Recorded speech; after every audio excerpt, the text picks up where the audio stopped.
Assalamualaikum warahmatullahi wabarakatuh, and a very good morning, afternoon.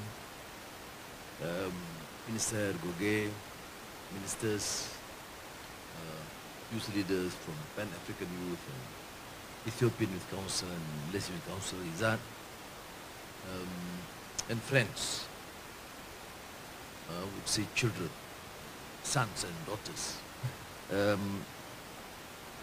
It's an important departure from a normal diplomatic encounter because with the invitation of Prime Minister Abiy Ahmed for me to visit here, and then his kind support to allow me to engage with the youth, not only from Ethiopia but also from Africa, and the coordination by the Malaysian Youth Council.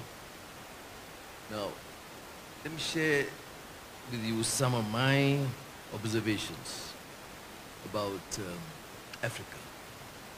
You know, we grew up in the 60s, 70s, looking at the great visionary leaders of Africa.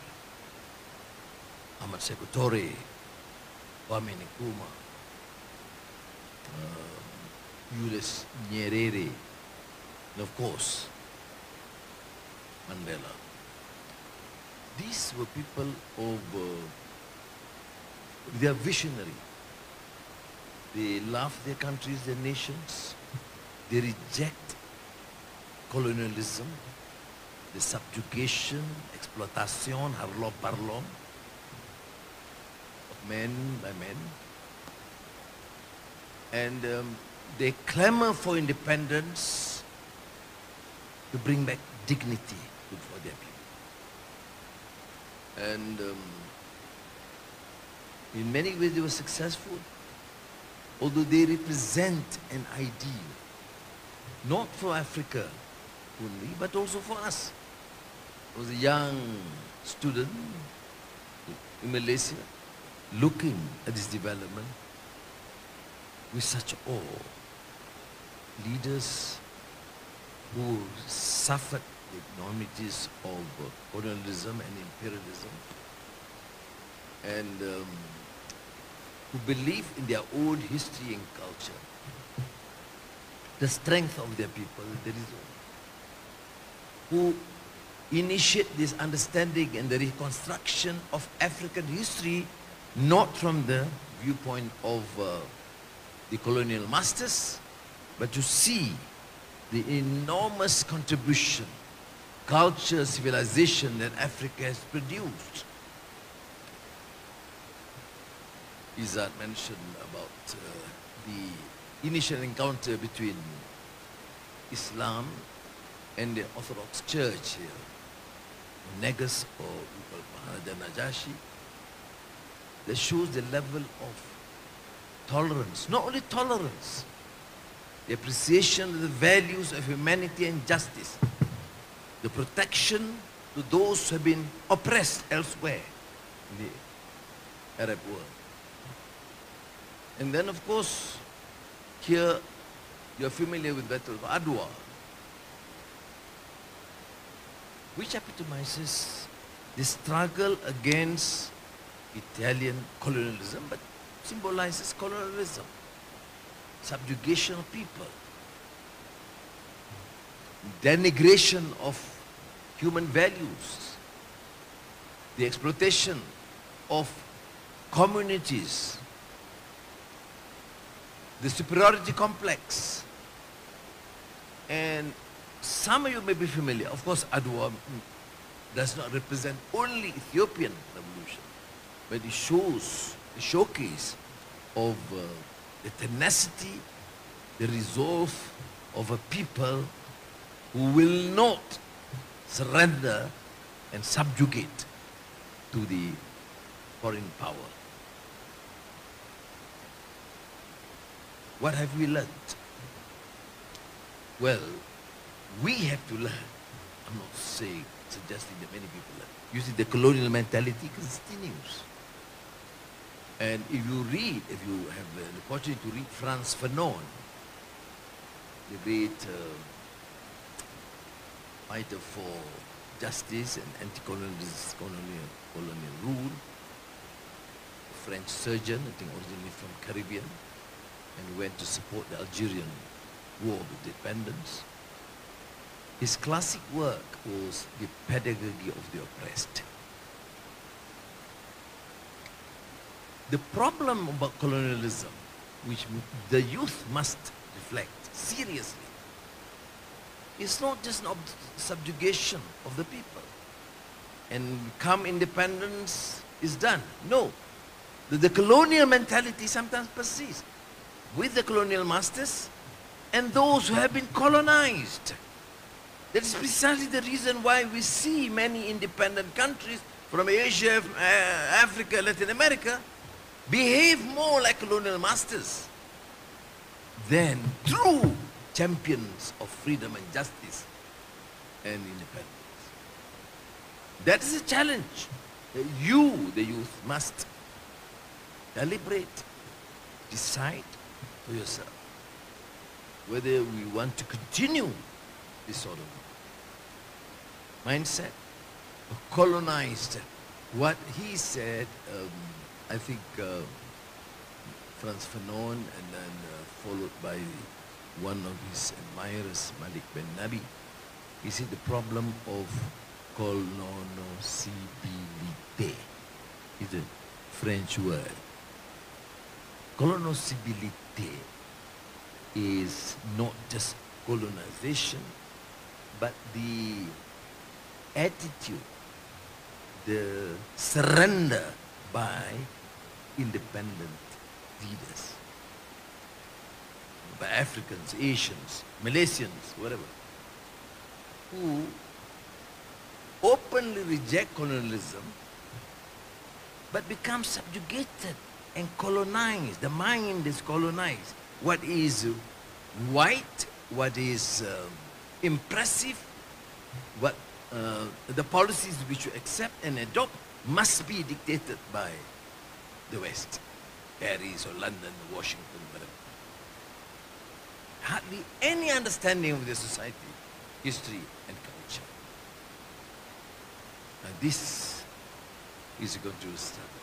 I mentioned the African Union this morning about the effort of our then leaders, which includes Nyerere Nkrumah, supported by Jawaharlal Nehru from India and Chow En-lai from China. When they went to Bandung, Indonesia, under Sukarno, who organized the Afro-Asian Conference of 1955. You see, these leaders, be it Chow En-lai or Nehru or Nkrumah, Nyerere or Sukarno, they were visionaries. They then, in 1955, knew their independence would be rendered meaningless. We don't work together, strengthen our resolve, and not be totally independent and choose to surrender to the whims and fancies, the dictates of the others. Of course, we have to engage and trade. As I mentioned, many of you are aware, Malaysia is a trading nation. Our export to that state annually is $50 billion. We're expanding investments and trade with China. ASEAN, so-called very cohesive force. Fortunately, ASEAN is one of the most peaceful regions in the world and fastest growing economy. You see, peace is a prerequisite if we talk about growth and economic development. So, I'm not suggesting in any way that we work only with among ourselves, but I'm suggesting, therefore, that whilst opening up trade, investments, collaboration, Africa, Asia, Latin America, we must continue to engage in this globalized world. But the mindset is important. You see, globalized means modern, the term seems to be like a modern invention. But what about all these great cultures and civilizations in Africa? Were they not global? Even Malaysia under the Malacca Sultanate was very global. The Chinese Admiral Cheng He, with his 1454, if I'm not mistaken, 1540, yeah, something like that. I mean, travel all around the world.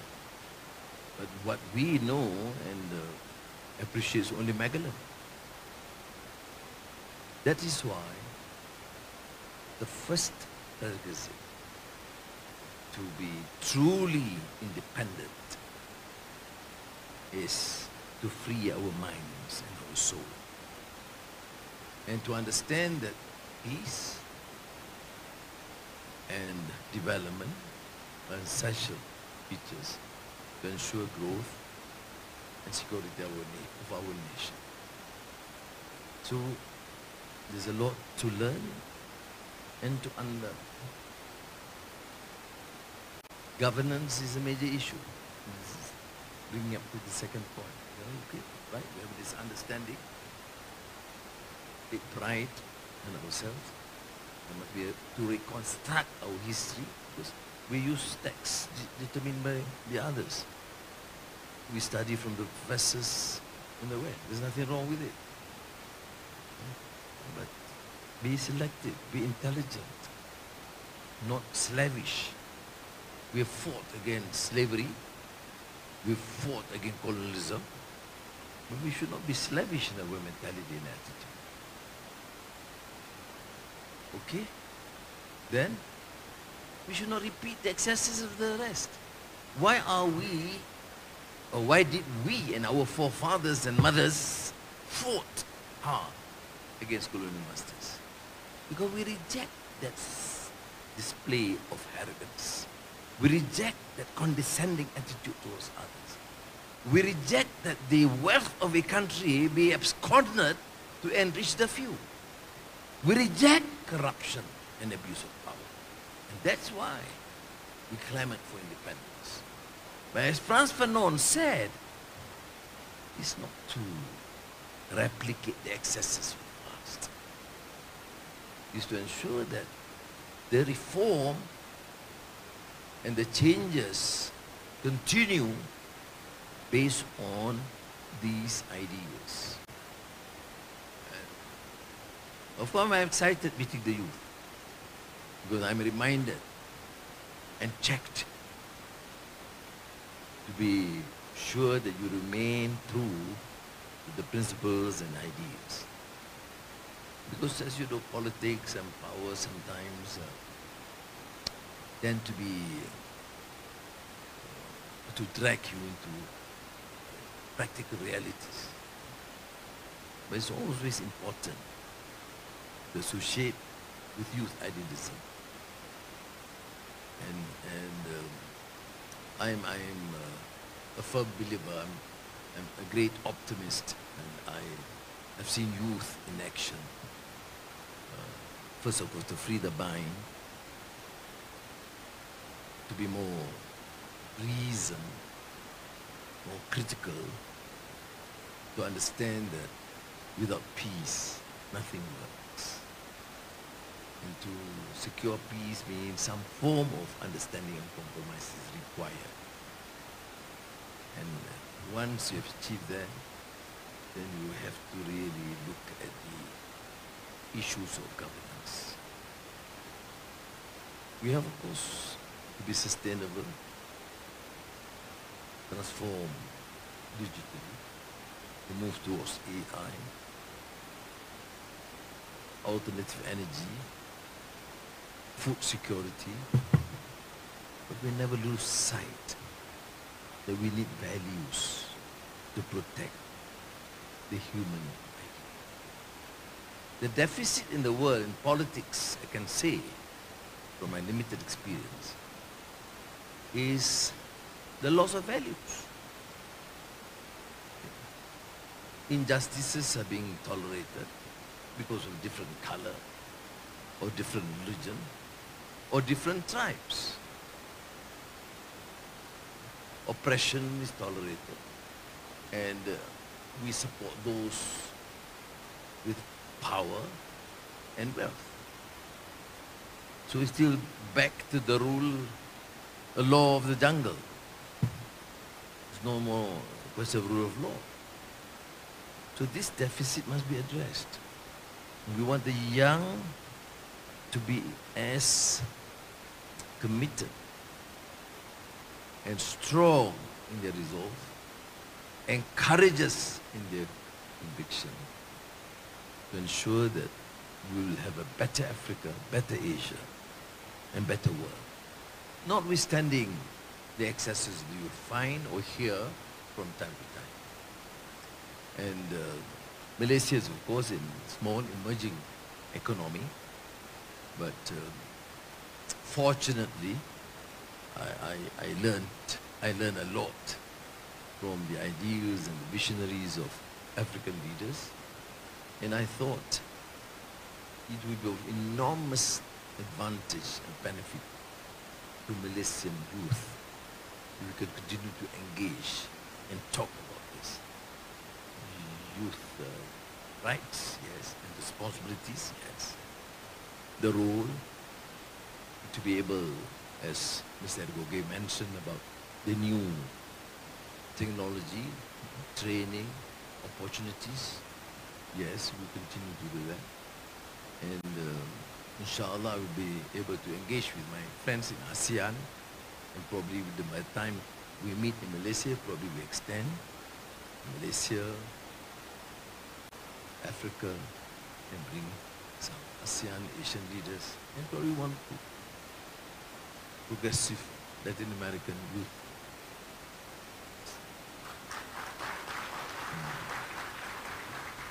Because we will do that, and we stand to be corrected. As I've said, this sort of engagement is for you to also listen, reflect, but also to engage and critically assess and suggest and even criticize. I don't think a forum should be limited to be like a monologue. So thank you again. It's a great experience. And I see the faces of the young. They look very energetic. I'm sorry, I mean, I may sound a bit too serious. I say this guy is coming to give this very serious lecture. No, I mean, I want to share with you, with all sincerity, what our forefathers have offered, what we have to dedicate ourselves to continue these ideas and not to allow the excesses to continue. Thank you. Wassalamu.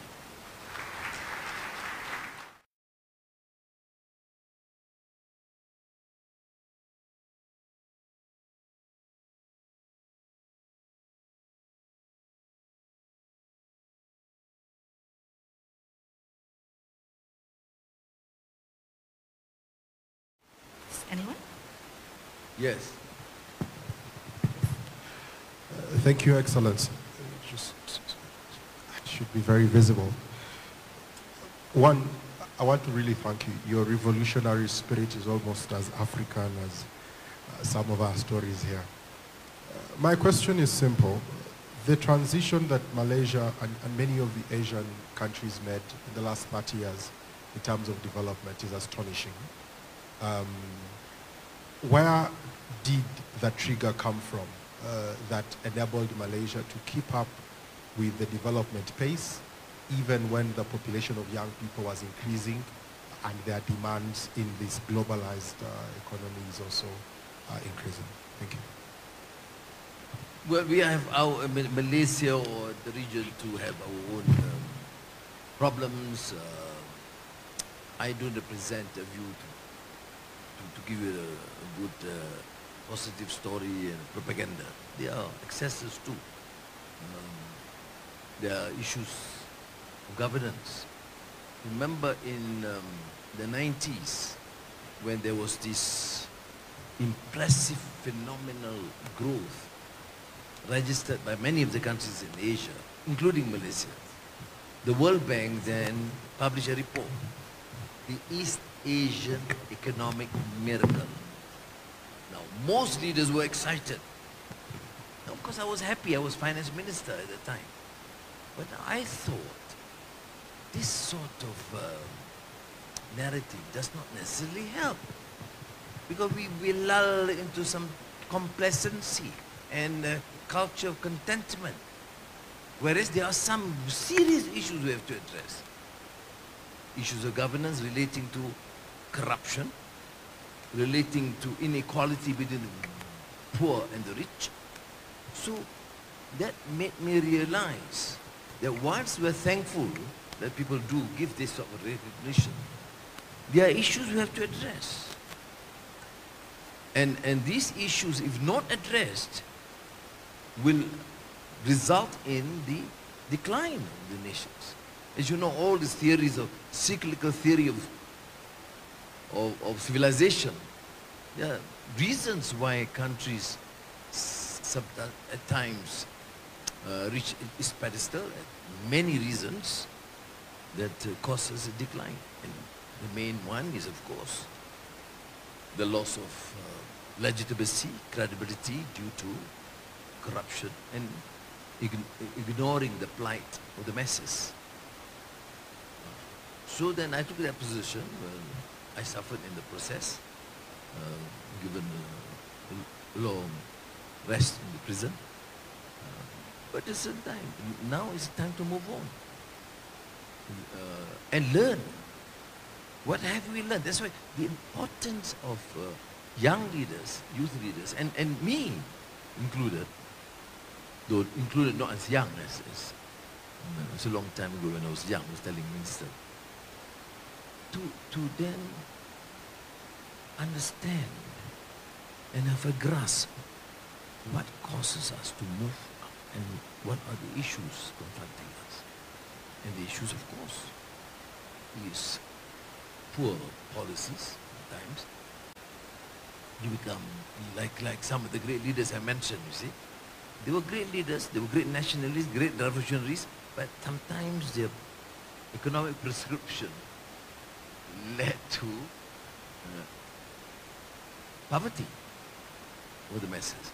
So it is careful between engaging to be able to assess carefully and clarity of policies, economic, social, dealing with the excesses within the system, which led to this tendency to be, the authoritarian and dictatorial leadership, and the allowing for abject poverty in the midst of plenty, and again, grinding poverty and corruption. So, from that, then we move. So, fortunately, as I said, ASEAN is really a very peaceful region. There was, for example, some skirmishes between Cambodia and Thailand. A few people were shot, and it became a big issue, which is good to my mind. We see in some other countries, thousands killed, and well, it takes time to resolve. You see, there's a difference. And there was a consensus. All ASEAN countries, see, Anwar, do something, we'll support you. So we did negotiate, and at least there is ceasefire, and of course it's working pretty well. How many shot? 2 or 3 people shot, 5 injured, and became a big issue. The same like Myanmar. We continue to engage. At least it's not resolved. In the case of Myanmar, it's not resolved, but at least there is that apparent readiness to engage, and there's some ceasefire in the sense that no continued atrocities inflicted upon minorities, religious minorities, or tribes. So, with peace, dividend, political stability is required, and the clarity of policies, and to address some of the flaws. We shouldn't be just thinking that, well, we have done the best. I go to anywhere in the world, they say, wow, what great countries Malaysia is. And you become, full of yourself, and it will be creating a new problem. So objectively see what needs to be done. And the humility is important. Humility is important. In youth, because that you learn. That arrogance will result in you thinking that you know all the answers. You don't. I don't have all the answers. The humility to acknowledge my limitations and therefore learn as much as possible and listen and observe. Okay, Ethiopia developed much later, but there are many positive traits that I can learn. See? Of course, we can contribute in many ways too. So that is the, to my mind, the exception about these countries. We have to be, we have to rush. We have to better discipline, efficient civil service, leadership that understand the need, the urgency to work hard, and to engage with the people, to appeal to them. They want to succeed. It's not just leaders, it's not just bureaucrats, it's the total resolve of the society. Thank you. All right, thank you so much, Yama Bahurmai. Okay. Due to time constraint, I think How about that... we give you one last question if they want to? Oh, okay. So yeah, please. Yeah, the lady and then the Secretary General. Yes. Difficult questions, your minister will reply. Prime Minister, thank you so much for the special lecture. My question is that forums like this most of the time generate really brilliant ideas, but few of them actually turn into impactful initiatives. You're a man of great wisdom. What is your best advice in us in ensuring that this cooperation and this collaboration actually turns into lucrative long-term solutions and programs that can benefit our countries and the young people where we come from? Thank you. Thank you. Well, again, I don't claim to have all the answers, but from my limited experience, having, attending Youth Council way, and those days, United Nations set up Youth Advisory Group to the Secretary General of the United Nations, and I was one of the 12 sent to New York. And we all had ideas, and everybody wants to submit beautiful resolutions. But what's important is to itemize. Item number one, dialogue, means what? What do we do? Practically. When we say training, we need new forms of training. Tibet and upskilling. What do we do? Which ministries? Whom should we insist, which ministry to contact? What's done in the past? We say, okay, better understanding economic issues. What are the problems? I mean, that is, to me, an effective, meaningful resolution. Not just standards. It's just getting leaders to focus on these issues and make sure that at least by the time we meet next year, the 10 issues resolved, 90 not yet, but at least there's some progress. Yes, please.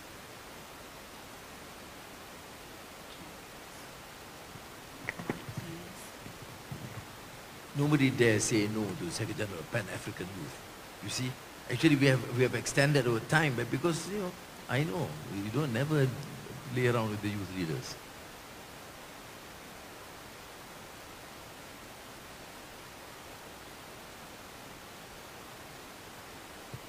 Yes. Thank you, Excellency, for your kind opportunity. When you were elected, we were super excited because within the ecosystem, you were part of the youth ecosystem. You were part of WAY. WAY is being an institution that drives our integration. Malaysia is the current president of WAY, but it appears is dying under your presidency. We want to know from you what's the commitment of your government to revive WAY into a global platform for young people. And the second question, Your Excellency, African young people are willing to commit meaningful collaborations with Malaysia. Malaysia has got experience in NVTI, vocational and technical training. You have reasonable understanding of technology.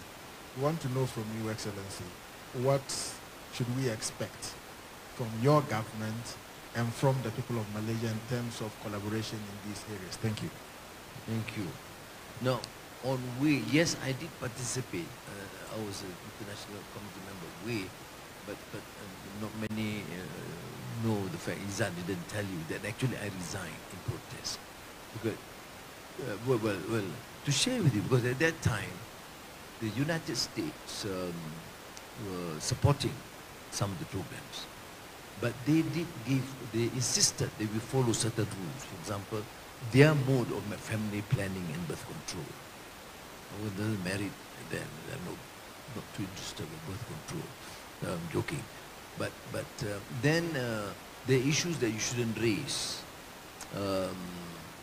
Because at that time, the Russians, because at the time of Cold War, had the World Federation of Democratic Youth. And I said, if we don't have issues, I mean, we want to engage with them, we engage. But the American thought that to be in way, you should not engage. And many of these friends, we should accept, particularly Secretary General at that time. And because I could not agree, I resigned. But that, notwithstanding that, doesn't mean that we should not support. So there was one episode now where it's more independent. You know, African countries, Asian countries take a different view. We'll engage with the United States, we'll engage with China, we'll engage as an independent entity. Now, I've met the current leadership way, and I've discussed with them. Izzat is aware of that. But I said before we move, they should build this consensus. They should talk to leaders in Africa and Asia, many of the countries, how do we proceed? And I will give you the support. But I don't want to decide based on one or two views. I've said to them, you should engage. You know, Izzat's here, you engage with the African youth. What is the mechanism? What is the consensus in terms of the leadership, so that we can support. Please be assured that I'm ready to support. It doesn't cost us millions. We're not building huge infrastructure. We're not a rich country, but we still can support having a proper conference, and then to be able to elect new leaders. It's clear. And to me, no conditions attached. I've learned the hard way. I mean, at that time, I'm talking about the 70s, the late 70s, to be able to be in the international youth organization, to be sponsored to travel elsewhere is a great thing. But you know, I blame the African leaders because they gave me that vision of integrity and dignity, independence. Reading Sekutore, Sekutore, or Nkrumah, Nyerere, dignity and independence at all cost. And suddenly they gave me these conditions. But now, we're not imposing any conditions. Our only condition is that have a democratic forum, decide democratically, and focus on issues of interest to the youth. Thank you very much again. It's all right.